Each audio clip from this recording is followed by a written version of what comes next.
Hello students, welcome to MH education lab. তো আজকে তোমাদের সাথে জেনারেল সায়েন্সের উপরে 1000 এমসিকিউ যে সিরিজটি চলছিল ডিসকাস করব। 25টা মোস্ট ইম্পর্টেন্ট কোয়েশ্চেন আছে এই সেটের মধ্যে, যেগুলো এক্সাম পয়েন্ট অফ ভিউ থেকে খুবই ইম্পর্টেন্ট। তো সকলকে রিকোয়েস্ট করব তোমরা প্রথম থেকে শেষ অবধি ভিডিওটা দেখার চেষ্টা করবে এবং যে সমস্ত প্রশ্নগুলো এখানে আলোচনা করছি প্রত্যেকটা প্রশ্ন কিন্তু ভালো করে মনে রাখার চেষ্টা করবে এবং যদি পারো এগুলোকে একটু খাতায় নোট ডাউন করে রাখতে পারো। ক্লিয়ার? তাহলে চলো ক্লাসটি শুরু করা যাক।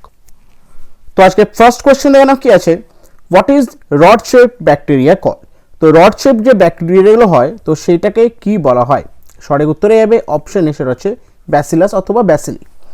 তো একটু দেখে নিই এক্সপ্লেনেশনটা। Spherical bacteria are known as cocci, rod shape bacteria are known as bacilli and spiral shape bacteria known as spirilla. ঠিক আছে, তো যে ব্যাকটেরিয়াগুলো তোমার রড শেপের মতন হয় সেটাকে বলি আমরা ব্যাসিলাস বা ব্যাসিলি। যে ব্যাকটেরিয়াগুলো স্পাইরাল শেপ হয় সেটাকে বলি আমরা স্পাইরেলিয়া, এবং যে ব্যাকটেরিয়াগুলো তোমার স্পেরিক্যাল হয়, ঠিক আছে, যে ব্যাকটেরিয়াগুলো স্পেরিক্যাল হয় সেটাকে বলি আমরা কি, কক্কি। ক্লিয়ার? বোঝা গেল? চলো নেক্সট কোশ্চেন এখানে কি আছে, the animal which has become extinct recently in India happens to be dash. কোন প্রাণীটি, এগুলোর মধ্যে কোন প্রাণীটি ভারতের থেকে এক্সটিংক্ট হয়ে গেছে? সঠিক উত্তরে যাবে অপশন বি, সেটা হচ্ছে চিতা। তো 1940-এর পর থেকে কিন্তু ভারতে কিন্তু চিতা আর অতটা দেখা যায় না বা দেখাই যায় না। তো ভারত থেকে কিন্তু 1940-এর পর থেকে কিন্তু চিতা এক্সটিংক্ট হয়ে গেছে। ক্লিয়ার? একটু দেখে নিয়ে ব্যাপারে, চিতা has been well known to exist in India for a very long time, but as result of hunting and other causes, cheetahs has been extinct in India since 1940s. তো ভারতে মানা হতো যে চিতা কিন্তু প্রচুর বছর ধরে কিন্তু ভারতে থাকতো, বাট হান্টিং এবং কিছু অন্য কজের জন্য কিন্তু চিতার এক্সটেনশনটা কিন্তু কমে গেছে 1940-এর পর থেকে। মানে চিতা অলরেডি কিন্তু 1940-এর মধ্যে এক্সটিংক্ট হয়ে গেছে ভারতের থেকে। The cheetah is only animal that has been described extinct in India in the last 100 years. আর লাস্ট 100 বছরের মধ্যে কিন্তু চিতাকেই ডিসক্রাইব করা হয়েছে ভারত থেকে এক্সটিংক্ট হয়ে যাওয়ার প্রাণীর মধ্যে। ক্লিয়ার? চলো নেক্সট কোশ্চেন আর কি আছে, which one of the following is found only in women? তো এগুলোর মধ্যে কোন জিনিসটি শুধু মহিলাদের মধ্যেই পাওয়া যায়, ফিমেলদের মধ্যেই পাওয়া যায়? তো সঠিক উত্তরে যাবে অপশন সি, সেটা হচ্ছে ওভারি। ক্লিয়ার? ঠিক আছে, ফিমেলদের কি হয়, ওভারি হয়, এবং মেলসদের কি হয় সেটা হচ্ছে টেস্টিস। ক্লিয়ার? তো দেখে নিয়ে ব্যাপারে, men don't have ovary, women have a pair of ovaries which is a sexual gland responsible for producing oestrogen. In men, testis has same function as ovary. In women, it produce testosterone. তো মহিলাদের মধ্যে আর পুরুষদের মধ্যে যে অর্গানটির difference সেটা হচ্ছে sexual organ. তো sexual অর্গানের মধ্যে যদি আমি কনসিডার করি তাহলে ফিমেলদের কি থাকে, সেটা থাকে হচ্ছে তোমার ওভারি, আর মেলদের থাকে সেটা হচ্ছে কি টেস্টিস। ফিমেলদের যে ওভারি হয়, ওভারির একটা হচ্ছে কি সেক্সুয়াল গ্ল্যান্ড, যেটা কিসের মানে কি রেসপন্সিবল থাকে প্রোডাকশন করার জন্য, সেটা হচ্ছে ইস্ট্রোজেন। ক্লিয়ার? আর মেলদের থাকে টেস্টিস, টেস্টিস থেকে কি প্রডিউস, সেটা হচ্ছে টেস্টোস্টেরন। তো ওভারিড হচ্ছে ফিমেল সেক্সুয়াল অর্গান আর টেস্টিস হচ্ছে মেল সেক্সুয়াল অর্গান। ক্লিয়ার? এটি হচ্ছে ডিফারেন্স। বুঝা গেছে? চলো নেক্সট কোয়েশ্চেন দেখো কি আছে, Darwin finches refers to the group of dash. তো ডারউইন ফিঞ্চার্স কোন গ্রুপকে রেফার করে? সঠিক উত্তর যাবে অপশন সি, সেটা হচ্ছে বার্ডস। ঠিক আছে, ডারউইন ফিঞ্চার্স একটা বার্ডস যে গ্রুপ আছে সেটাকে রেফার করে। একটু দেখে নিই এর ব্যাপারে, Darwin finches are the group of about 15 species of passerine birds. তো ডারউইন ফিঞ্চেস হচ্ছে কি একটা গ্রুপ যেখানে কি হচ্ছে 15টা স্পিসিস আছে। কি কোন পাখির? সেটা হচ্ছে প্যাসিরাইন পাখির। ঠিক আছে, প্যাসিরাইন পাখির 15টা স্পিসিসের গ্রুপকে বলা হয় Darwin finches. They were first collected by Charles Darwin on Galapagos Island during second voyage of the Beagle. Charles Darwin এগুলোকে কালেক্ট করেছিলেন কোথায়? গ্যালাপাগোস আইল্যান্ডে। কখন কালেক্ট করেছিলেন? যখন দ্বিতীয় ভয়েজ এসেছিল বিগলের, সেই সময় কিন্তু উনি 15টি স্পিসিস কালেক্ট করেছিলেন প্যাসিরাইন বার্ডসের। আর এই 15টা স্পিসিস অফ প্যাসিরাইন বার্ডসকে একটা গ্রুপ করে সেটাকে বলা হয় ডারউইন ফিঞ্চেস। ক্লিয়ার? বোঝা গেছে? চলো নেক্সট কোশ্চেন আর কি আছে, the tissue in man where no cell division occur after birth is. Actually man হবে না, এটা হচ্ছে হিউম্যান, ঠিক আছে? তো একটা টিস্যু আমাদের শরীরের মধ্যে থাকে, সেই টিস্যুটি কিন্তু জন্ম হওয়ার পর থেকে কিন্তু তার মধ্যে কোনো কিন্তু সেল ডিভিশন হয় না। সেই টিস্যুর নাম কি? সঠিক উত্তরে যাবে অপশন বি, সেটা হচ্ছে নার্ভস। নার্ভাস টিস্যু বা নার্ভস টিস্যু এমনই একটা টিস্যু জন্মগ্রহণের পর থেকে তার কিন্তু কোনো দিনও সেল ডিভিশন কিন্তু হয় না। ক্লিয়ার? বোঝা গেল? আর এটা কিন্তু হচ্ছে আমাদের শরীরের মধ্যে সব থেকে লম্বা একটা টিস্যু। ক্লিয়ার? দেখিনি একটু এর ব্যাপারে। It is the nerve tissue where no cell division occur after birth. জন্মগ্রহণ করার পর থেকে শরীরের মধ্যে যে নার্ভস টিস্যুসগুলো থাকে, সেই টিস্যুগুলো কিন্তু কোনো দিনই তাদের মধ্যে সেল ডিভিশন হয় না। ক্লিয়ার? চলো নেক্সট কোশ্চেন আর কি আছে, the gas used for filling weather balloon is. কোন গ্যাসটি ওয়েদার বেলুনের মধ্যে আমরা দিই সেটাকে ফিল করার জন্য, সেই গ্যাসটির নাম কি? সঠিক উত্তরে যাবে অপশন এ, সেটা হচ্ছে হিলিয়াম। তো হিলিয়াম অ্যাকচুয়ালি আমরা ইউজ করি ওয়েদার বেলুনের মধ্যে গ্যাসটাকে ফিল করার জন্য। হিলিয়াম গ্যাস আমরা ইউজ করি ওয়েদার বেলুনকে ফিল করার জন্য। এর ছোট্ট যদি আমি ডেসক্রিপশন বলি, কারণ হচ্ছে হিলিয়ামই কেন ইউজ করি, কেন এয়ারের থেকে হিলিয়াম হচ্ছে হালকা, ঠিক আছে? আর সে কারণেই যদি আমরা হিলিয়াম দিই তাহলে এয়ারের থেকে হালকা হওয়ার কারণে কী হবে, হিলিয়ামটা আস্তে আস্তে উঠতে শুরু করবে। ক্লিয়ার? জাস্ট একটু এক্সপ্লেনেশনে দেখে নিই। আ balloon's properties includes its low density and low cost.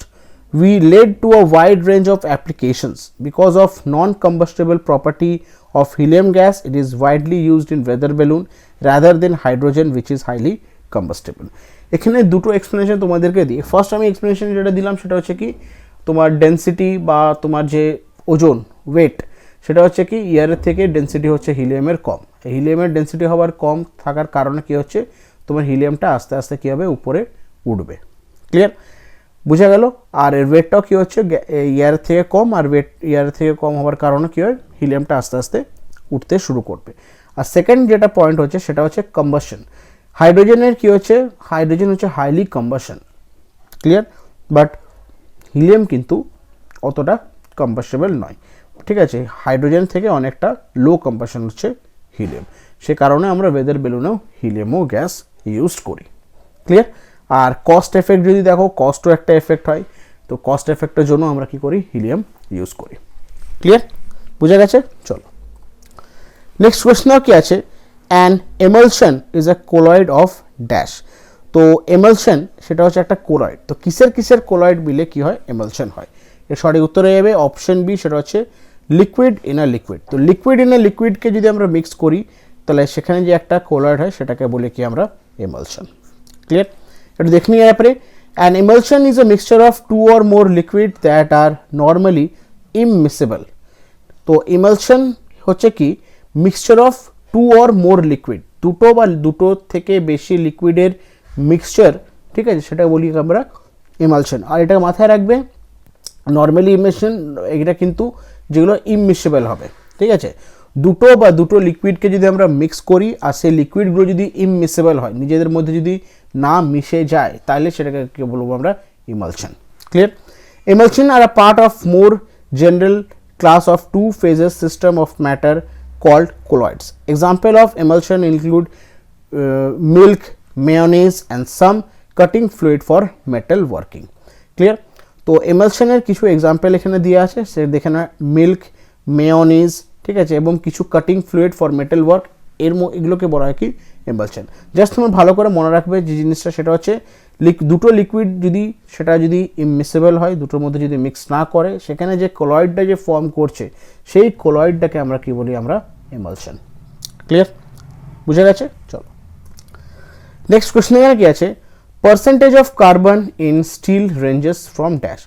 ঠিক আছে, স্টিলে মানে যে স্টিল আমরা ইউজ করি সেই স্টিলে কত পার্সেন্টেজ কার্বন থাকে বা কার্বনের পার্সেন্টেজের রেঞ্জটা কত স্টিলের মধ্যে। সঠিক উত্তরে যাবে অপশনে, সেটা হচ্ছে 0.1% টু 1.5%। তো স্টিলের মধ্যে কার্বনের যে রেঞ্জটা আছে সেটা হচ্ছে কত, 0.1% টু 1.5%। ক্লিয়ার? এটা দেখে নিই এর ব্যাপারে। Steel is an alloy made by combining iron and other elements. The most common of these being carbon. তো স্টিল হচ্ছে কি একটা অ্যালয়, কিসের সাথে কম্বাইন হয়, combining of iron and other elements. The most common of this is carbon. ঠিক আছে, actually যে স্টিল যে তৈরি করা হয় সেটা হচ্ছে কি তোমার আয়রন অ্যালয়। অ্যাকচুয়ালি স্টিল হচ্ছে অ্যালয় যেটাতে মধ্যে আয়রন থাকে এবং বিভিন্ন এলিমেন্ট থাকে। তার সাথে যে বিভিন্ন এলিমেন্টসগুলো থাকে তার মধ্যে যে মোস্ট কমন যে এলিমেন্ট সেটা হচ্ছে কি carbon. When carbon is used, it contained in the steel is between 0.2% and 2.1% by weight. যখন স্টিল তৈরি করা হয় তার মধ্যে যে কার্বনটা ইউজ করা হয়, তো সেই কার্বনটি স্টিলের ওজনের মধ্যে যদি আমি বলি তাহলে তার ওজনের মধ্যে 0.2% থেকে 2.1% বাই ওয়েট কার্বন ইউজ করা হয়, ডিপেন্ডিং আপন দ্য গ্রেড। কোন কোয়ালিটি বা কোন গ্রেডের আমরা স্টিল তৈরি করছি সেই অনুযায়ী আমরা যে স্টিলটা তৈরি করছি, তো 0.2% থেকে 2.1% বাই ওয়েট আমরা কার্বন ইউজ করি। Clear? Other alloying elements sometimes used are manganese, chromium, vanadium and tungsten. আর এর সাথেও আরও কিছু আমরা এলিমেন্টস যে ইউজ করি স্টিলকে তৈরি করার জন্য সেগুলো হচ্ছে কি ম্যাঙ্গানিজ, ক্রোমিয়াম, ভ্যান্ডিনিয়াম এবং টাংস্টেন।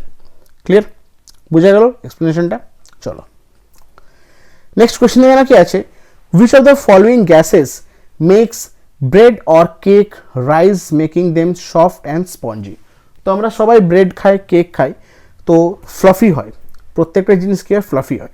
এই যে ফ্লাফিনেসটা বা স্পঞ্জিনেসটা কিসের কারণে এটি হয়, কোন গ্যাসের কারণে এটি হয়? সঠিক উত্তর হয়ে যাবে অপশন সি, সেটা হচ্ছে কার্বন ডাইঅক্সাইড। অ্যাকচুয়ালি জিনিসটা কী হয়, ফার্মেন্টেশন করা হয়। ঠিক আছে, কেমিক্যালি ফার্মেন্টেশন করা হয়, ফার্মেন্টেশন করার কারণে কি হয়, কার্বন ডাইঅক্সাইড গ্যাসের জন্য কিন্তু জিনিসটাকে স্পঞ্জি বা ফ্লাফি হয়। ক্লিয়ার? এটা দেখে নিয়ে ব্যাপারে, bread rise due to the process of fermentation, a chemical process by which molecule such as glucose are broken down and anaerobically. তো ব্রেড যে রাইজ করে বা কেক যে রাইজ করে, এই রাইজের কারণটা বা এই সফটি বা এই স্পঞ্জিনেস যে কারণটি সেটা হচ্ছে কি ফার্মেন্টেশনের জন্য।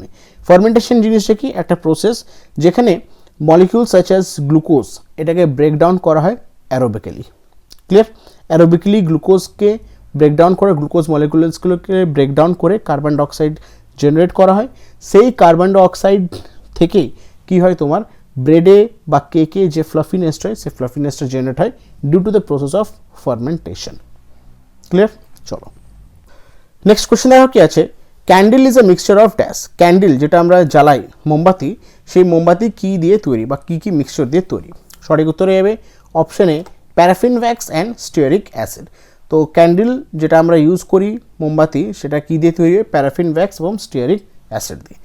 তো এই এক্সপ্লেনেশনটা আমরা দেখে নিই একটু। Most candle are made from paraffin wax, a by product of petroleum refining. তো যখন আমরা পেট্রোল বা ক্রুড অয়েল যেটা রিফাইন করি, রিফাইন করার পর একটা বাই প্রোডাক্ট হয়, সেই বাই প্রোডাক্ট হচ্ছে কি, সেটা হচ্ছে প্যারাফিন ওয়্যাক্স। আর ম্যাক্সিমাম থেকে ম্যাক্সিমাম যে ক্যান্ডেল আমরা তৈরি করি সেই ম্যাক্সিমাম থেকে ম্যাক্সিমাম ক্যান্ডেল কিন্তু এই পেট্রোলিয়াম রিফাইনিংয়ের যে বাই প্রোডাক্ট সেটা হচ্ছে প্যারাফিন ওয়্যাক্স, সেটা দিয়ে কিন্তু তৈরি হয়। আরও অনেক প্রসেস আছে ক্যান্ডেল তৈরি করা, একটু দেখে নিই।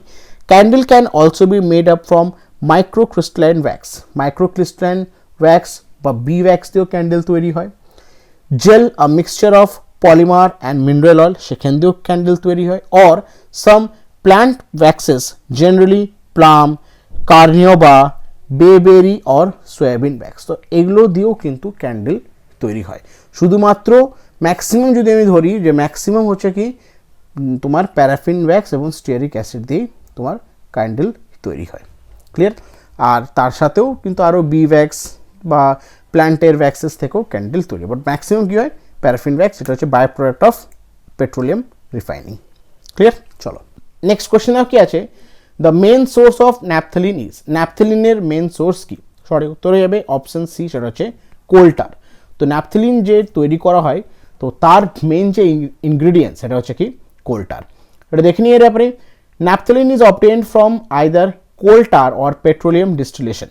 Naphthalene is derived from a kind of naphtha, which is a broad term encompassing any volatile nameable liquid hydrocarbon mixture including coal tar. তো ন্যাপথলিন যেটা আমরা ইউজ করি, তো ন্যাপথলিন জেনারেলি তৈরি করা হয় কিসে, কোল টার অথবা পেট্রোলিয়ামের ডিস্টিলেশন প্রসেস দিয়ে ন্যাপথলিন প্রডিউস করা হয়। ক্লিয়ার, বুঝতে পারলে? তো ন্যাপথলিনের যে মেন সোর্স ইনগ্রিডিয়েন্ট সেটা হচ্ছে আইদার কোল টার অথবা পেট্রোলিয়াম ডিস্টিলেশনের প্রসেস দিয়ে কিন্তু ন্যাপথলিন তৈরি করা হয়।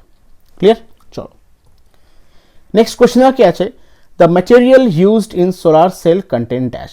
সোলার যে সেলসগুলো হয়, তো সেই সোলার সেলসের মধ্যে যে মেটেরিয়ালসটা আমরা ইউজ করি তার মধ্যে কোন মেটেরিয়ালসটি আছে, তার মধ্যে যে কোন মেটেরিয়ালসটি ইউজ করা হয় এগুলোর মধ্যে সঠিক উত্তর হবে অপশন বি, সেটা হচ্ছে সিলিকন। যে সোলার যে প্যানেলগুলো দেখেছি বা সোলার যে সেলগুলো দেখেছি আমরা, সে সোলার সেলের মধ্যে যে মেটেরিয়াল, যে মেন মেটেরিয়াল যেটা আমরা ইউজ করি সেটা হচ্ছে কি সিলিকন। এটা দেখে নিয়ে এরপরে crystalline silicon cell are made of silicon atoms connected to one another to form crystalline lattice. তো ক্রিস্টালাইন সিলিকন সেল যেটি তৈরি করা হয় কিস দিয়ে, সিলিকন অ্যাটম দিয়ে তৈরি করা হয়, এগুলো একের সাথে এক কানেক্ট করে আমরা এটাকে কি ফর্ম করি, ক্রিস্টালাইন ল্যাটিস বা ক্রিস্টাল ল্যাটিস এটা ফর্ম করা হয়। This lattice provides an organized structure that makes conversion of light into electricity more efficient. আর এই যে ক্রিস্টাল ল্যাটিসগুলো থাকে এটাকে খুব সুন্দরভাবে এটি অর্গানাইজ স্ট্রাকচার এটিকে তৈরি করা হয়। আর এই স্ট্রাকচারটি কিসে কনভার্ট করে, সূর্যের যে লাইটটা থাকে সানলাইটটাকে কনভার্ট করে কিসে, ইলেকট্রিসিটি থেকে কনভার্ট করে। আর এই কনভার্সনটা কিন্তু খুব এফিশিয়েন্টভাবে এটি কনভার্ট হয়। তো যে ক্রিস্টালাইন যে ল্যাটিসগুলো থাকে, সিলিকনের ক্রিস্টাল ল্যাটিসগুলো থাকে, এইটি খুব সুন্দরভাবে অর্গানাইজ স্ট্রাকচারে সাজিয়ে এই স্ট্রাকচারটি কি কনভার্ট করে, সানলাইটগুলোকে কনভার্ট করে ইলেকট্রিসিটিতে কনভার্ট করে। ক্লিয়ার, বোঝা গেল? তো সোলার সেলের মধ্যে যে মেন যে জিনিসটা ইউজ করে সেটা হচ্ছে সিলিকন বা সিলিকন ক্রিস্টাল। ক্লিয়ার, চলো নেক্সট কোশ্চেন কি আছে, quartz is a crystalline form of dash. Quartz হচ্ছে একটা ক্রিস্টালাইন ফর্ম। তো কোয়ার্টজ কিসের ক্রিস্টালাইন ফর্ম, সঠিক উত্তরে যাবে অপশন সি, সেটা হচ্ছে সিলিকা। তো সিলিকার ক্রিস্টালাইন ফর্ম হচ্ছে কি তোমার কোয়ার্টজ। এটা দেখে নিয়ে এরপরে quartz is a covalent crystal having a framework of silicates or silica that is a three-dimensional network where all the four oxygen atom of each of SiO4. So quartz হচ্ছে একটা crystalline structure যেটি তৈরি করা হয় silica দিয়ে। ঠিক আছে, তো কোয়ার্টজ হচ্ছে একটা কোভ্যালেন্ট ক্রিস্টাল যার মধ্যে ফ্রেমওয়ার্ক করা থাকে সিলিকেট অথবা সিলিকা, এটা হচ্ছে একটা 3-dimensional নেটওয়ার্ক। ক্লিয়ার, তো যদি কোশ্চেনে তোমরা পাও যে কোয়ার্টজ কার ক্রিস্টালাইন স্ট্রাকচার, সেটা হচ্ছে সিলিকার ক্রিস্টালাইন স্ট্রাকচার হচ্ছে কোয়ার্টজ। ক্লিয়ার, চলো নেক্সট কোশ্চেন কি আছে, in vulcanisation process rubber can be harden by adding dash. যখন ভালকানাইজেশন প্রসেস হয়, ভালকানাইজেশন প্রসেসটি কোথায় করা হয়, রাবারে করা হয়, রাবারটাকে হার্ড করার জন্য। তো রাবারের যখন হার্ড করা হয় তো তার মধ্যে কোন জিনিসটা আমরা ইউজ করি হার্ডেন করার জন্য, সঠিক উত্তরে হবে অপশন সি, সালফার। তো ভালকানাইজেশন প্রসেস হচ্ছে রাবারটাকে হার্ড করা, তো হার্ড করার জন্য আমরা যেই জিনিসটা ইউজ করি সেটা হচ্ছে কি সালফার। এটা দেখে নিয়ে পরে in order to give more strength and more elasticity, natural rubber is heated with sulfur or sulfur compound at 150 degrees centigrade temperature. Vulcanization rubber has good tensile strength. Rubber natural যে রাবারটা হয় সেটাকে মোর স্ট্রেংথটাকে বাড়ানোর জন্য এবং ইলাস্টিসিটিটাকে বাড়ানোর জন্য রাবারটাকে আমরা হিট করি প্রায় 150 ডিগ্রি সেলসিয়াসে। আর সেখানের মধ্যে কী ইউজ করি সেটা হচ্ছে সালফার কম্পাউন্ড আমরা ইউজ করি হিটিং করার সময়। ঠিক আছে, আর ভালকানাইজেশন রাবার যেগুলো হয় সেগুলো কী হয়, তার মধ্যে যে স্ট্রেংথ থাকে সেটা খুব ভালো টেনসাইল স্ট্রেংথ থাকে। ঠিক আছে, তো ভালকানাইজেশন প্রসেসের সময় যে কম্পাউন্ডটি ইউজ করি সেটা হচ্ছে সালফার কম্পাউন্ড। চলো নেক্সট কোশ্চেন কি আছে, ইউরিয়া ইজ ড্যাশ। ইউরিয়ার জিনিসটি কি, বা ইউরিয়ার যে একটা আমরা সবাই জানি ইউরিয়া হচ্ছে ফার্টিলাইজার, তো কার ফার্টিলাইজার ইউরিয়া, সঠিক উত্তরে যাবে অপশন সি, সেটা হচ্ছে নাইট্রোজিনিয়াস ফার্টিলাইজার। তো ইউরিয়া হচ্ছে একটা নাইট্রোজিনিয়াস ফার্টিলাইজার যেটা ইউজ করা হয় তোমার এগ্রিকালচারাল পারপাসের জন্য। তো দেখে নিয়ে এরপরে more than 90% of the world production of urea is designated for use of nitrogen release fertilizer. Urea has highest nitrogen content of all solid nitrogenous fertilizer in common use. তো 90% of the world, ঠিক আছে, মোর দেন 90% of the world যে urea যেটা হয় তো সেটা কী দিয়ে তৈরি করায়, নাইট্রোজেনাস ফার্টিলাইজার দিয়ে ইউরিয়া তৈরি করায়। চাষ করার সময় আমরা নাইট্রোজেনটাকে সয়েলের মধ্যে রাখার জন্য আমরা ইউরিয়া ইউজ করি, নাইট্রোজেনাস ফার্টিলাইজার ইউজ করি, ইউরিয়া ইউজ করি, যাতে সয়েলের মধ্যে নাইট্রোজেনটা পাওয়া যায় আর যাতে প্লান্টস এই নাইট্রোজেনটাকে ইউজ করে তাদের প্রোডাক্টিভিটি যাতে ভালো হয়। আর ম্যাক্সিমাম যে আমরা ইউজ করি, যদি নাইট্রোজেন প্রোডাক্ট যদি ইউজ করি আমরা গাছের জন্য বা এগ্রিকালচার পারপাসের জন্য যদি কোনো নাইট্রোজেনাস ফার্টিলাইজার যদি ইউজ করি, সেটা কিন্তু ইউজ করি আমরা কি ইউরিয়া। এটা হচ্ছে কিন্তু একদম কমন ইউজ। ক্লিয়ার? তো সয়েলের প্রোডাক্টিভিটিটাকে বাড়ার জন্য, সয়েলের প্রোডাক্টিভিটি যাতে ইনক্রিজ করা যেতে পারে, নাইট্রোজেন যাতে ইনক্রিজ করা যেতে পারে সয়েলের মধ্যে, তখন আমরা ইউজ করি হচ্ছে ইউরিয়া। ইউরিয়া হচ্ছে একটা নাইট্রোজেনিয়াস ফার্টিলাইজার। ক্লিয়ার? চলো নেক্সট কোশ্চেন কি আছে, for which diode is used. Diode যেটা ইউজ করি আমরা কি কারণে ডায়োড ইউজ করি? সঠিক উত্তর যাবে পিউরিফিকেশন। ইলেকট্রোলাইসিস প্রসেস সময়ে কি করে অ্যানোড আমরা ডায়োড ইউজ করি। তো ডায়োড ইউজ করার কাজ হচ্ছে কি পিউরিফিকেশন পারপাসের জন্য আমরা ডায়োড ইউজ করি। দেখে নিয়ে আপনি, the most common function of diode is to allow electric current to pass in one direction called the diode forward direction while blocking current in the opposite direction, the reverse direction. তো ডায়োডের যে most common function সেটা হচ্ছে কি একদিক থেকে electric current pass করার জন্য, আরেক দিক থেকে কি ইলেকট্রিক কারেন্টটাকে ব্লক করার জন্য। To allow electric current to pass in one direction, আর এইটাকে বলা হয় কি ডায়োড ফরওয়ার্ড ডাইরেকশন, আর আরেক দিকটা কি করে ব্লক করা হয় সেটাকে বলা হয় reverse direction. This unidirectional behaviour is called rectification or verification and used to convert alternating current into direct current. R diode কি শো করে? এটা হচ্ছে ইউনিডাইরেকশনাল বিহেভিয়ার শো করে, আর এটি বলা হয় কি রেকটিফিকেশন অথবা ভেরিফিকেশন। আর এটা ইউজ করা হয় যাতে অল্টারনেটিং কারেন্ট এসি কারেন্টটাকে যাতে কনভার্ট করা হয় ডিসি কারেন্টে। ঠিক আছে, ডায়োডের মেন ফাংশন যেটা হচ্ছে একদিক থেকে ইলেকট্রিসিটি পাস করবে আর একদিক থেকে ইলেকট্রিসিটি কী করবে ব্লক করবে। ঠিক আছে, একদিক থেকে ব্লক করবে একদিক থেকে পাস করবে। আর এই ব্লকিং এবং পাসিং যেটাকে বলা হয়, ব্লকিংটাকে বলা হয় রিভার্স ডাইরেকশন আর পাসিংটাকে বলা হয় diode forward direction.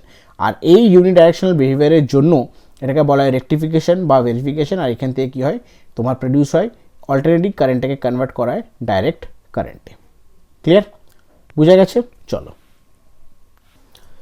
Next question কি আছে, the force which oppose the relative motion between different layer of liquid or gases is called. তো অ্যাকচুয়ালি লিকুইডের কী হয়, লিকুইড যখন ফ্লো করে, গ্যাস যখন ফ্লো করে, তাদের কী হয় ডিফারেন্ট লেয়ার হয়।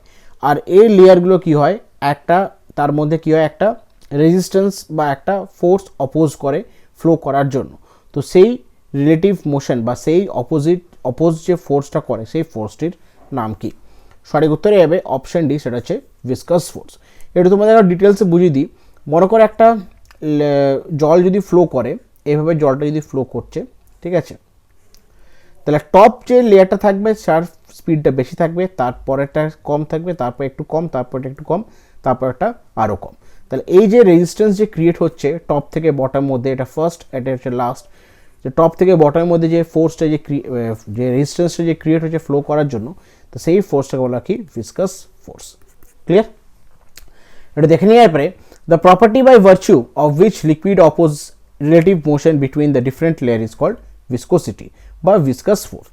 তো যে প্রপার্টি যেটা কি হয় লিকুইড বা কোনো গ্যাসকে যদি অপোজ করে রিলেটিভ মোশনটাকে, টপ থেকে বটমের মধ্যে যে রিলেটিভ মোশনটাকে অপোজ করায় ডিফারেন্ট লেয়ার্সের মধ্যে, তো সেই লেয়ারটাকে বলা কি ভিসকোসিটি অথবা ভিসকাস ফোর্স। ক্লিয়ার? চলো নেক্সট কোশ্চেন আর কি আছে, water has maximum density at dash. ওয়াটারের যে ম্যাক্সিমাম ডেন্সিটি হয় সেটা কত ডিগ্রি সেলসিয়াসে ওয়াটারের ম্যাক্সিমাম ডেন্সিটি হয়? সঠিক উত্তরে যাবে অপশন সি, সেটা হচ্ছে 4 ডিগ্রি সেলসিয়াস। তো ওয়াটারের যে ম্যাক্সিমাম ডেন্সিটি কখন পাবো, সেটা হচ্ছে 4 ডিগ্রি সেলসিয়াসে ওয়াটারের ম্যাক্সিমাম ডেন্সিটি হয়। Clear?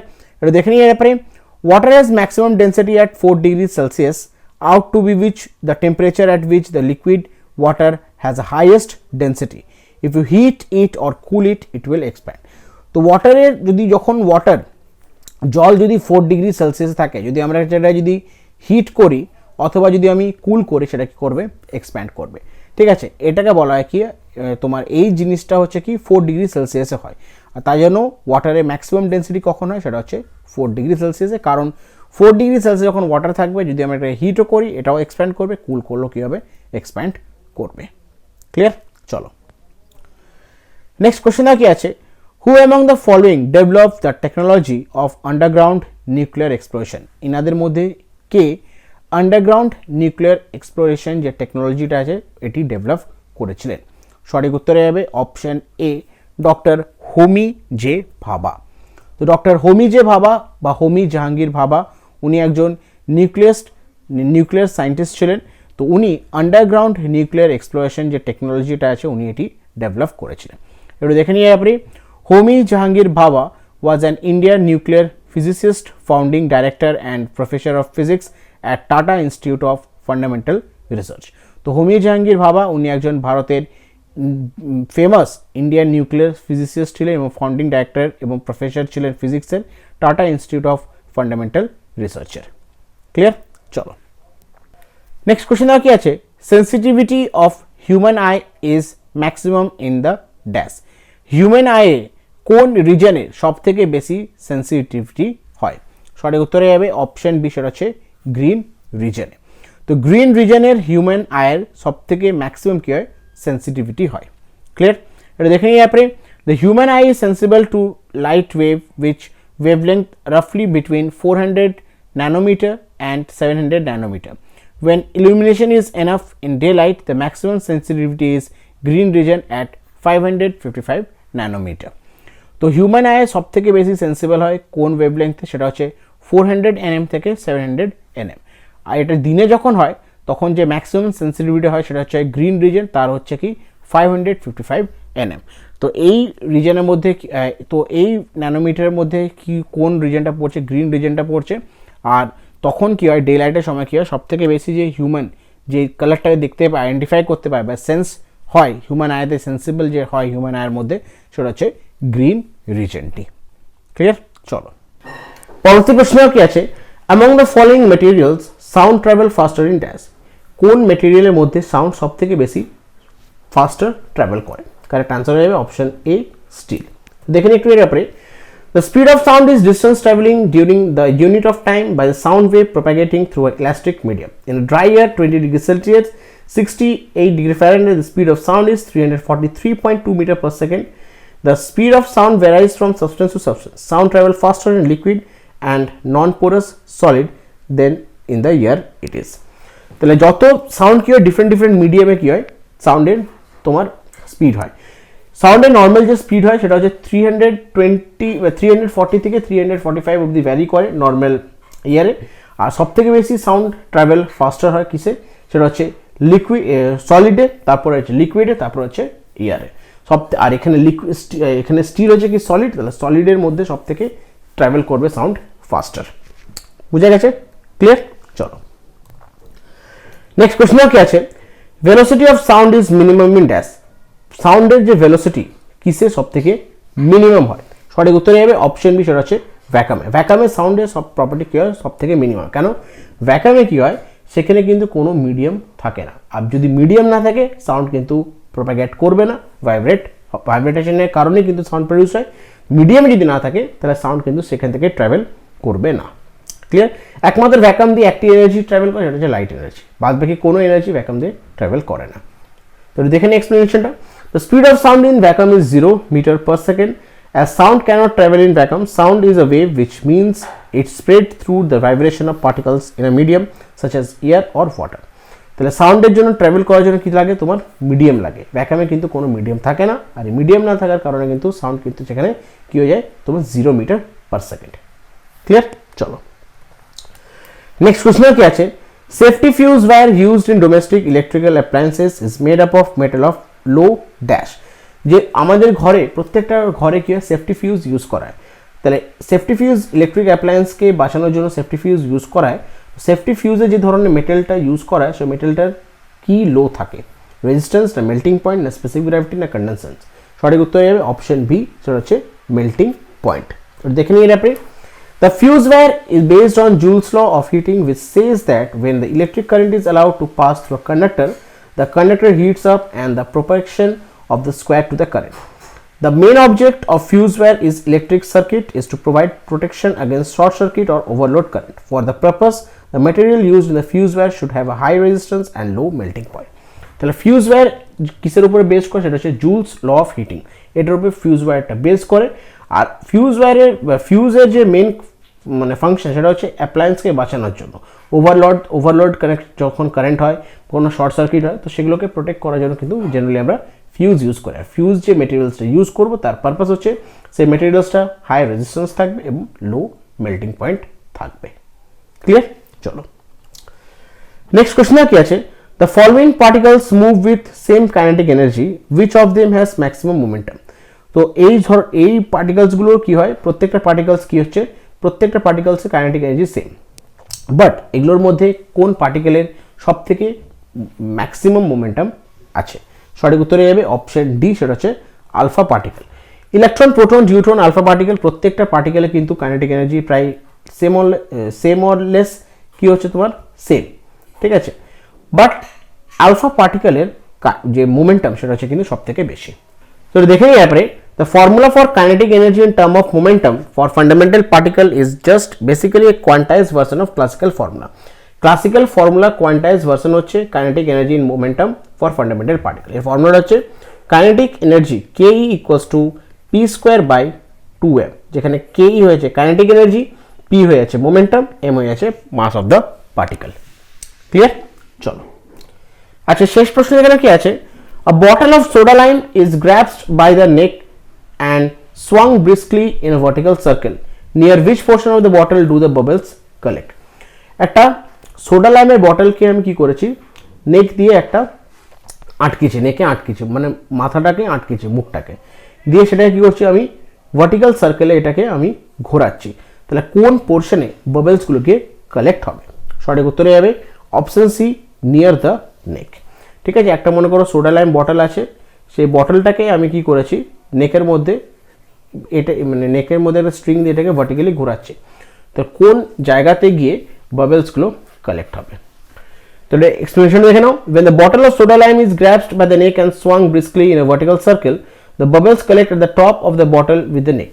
What flows is carbonated drinks is carbon dioxide gas. A carbonated beverage forms the bubbles when the dissolved carbon dioxide is depressures into the form of emulsion at the top. তো একটা যখন soda lime bottle থাকে বা কোনো cold ড্রিঙ্কসের bottle থাকে, তো সেই বটলটাকে যখন আমি নেককে যদি স্ট্রিং বাঁধি, স্ট্রিং দিয়ে যদি ঘোরাই, তাহলে ঘোরানোর সময় যে তোমার বাবলসগুলো যে ফর্ম করে সেটা কোথায় ফর্ম করে, সেটা হচ্ছে নেক অফ দ্য বটলে। কেন ফর্ম করছে বাবলসগুলো? সেটা হচ্ছে due to the presence of carbon dioxide in the drinks. ঠিক আছে, সেটা কার্বনেটেড যে ড্রিঙ্কস, ওগুলো কার্বনেটেড ড্রিঙ্কস বলা হয়, সেই কার্বনেটেড ড্রিঙ্কসের মধ্যে কার্বন ডাইঅক্সাইড থাকছে, আর এই কার্বন ডাইঅক্সাইডের কারণে কিন্তু বাবলসগুলো ফর্ম করছে নেকের মধ্যে। ক্লিয়ার? তো এগুলো ছিল আজকের মোস্ট ইম্পর্টেন্ট 25টা এমসিকিউ, যেগুলো তোমাদের সাথে আলোচনা করলাম। আশা করছি প্রত্যেকটা কোশ্চেন তোমরা বুঝতে পেরেছো। তো অবশ্যই তোমাদেরকে রিকোয়েস্ট করবো প্রত্যেকটা কোশ্চেন ভালো করে মনে রাখার চেষ্টা করবে, এবং যদি পারো এগুলোকে খাতে একটু নোট ডাউন করে রাখার চেষ্টা করবে। ফের তো আজকের ক্লাসটা আমি এখানে শেষ করছি। নেক্সট ক্লাসে তোমাদের সাথে সায়েন্সের আরও ইম্পর্টেন্ট এমসিকিউ নিয়ে আলোচনা করব। Thank you, have a nice day.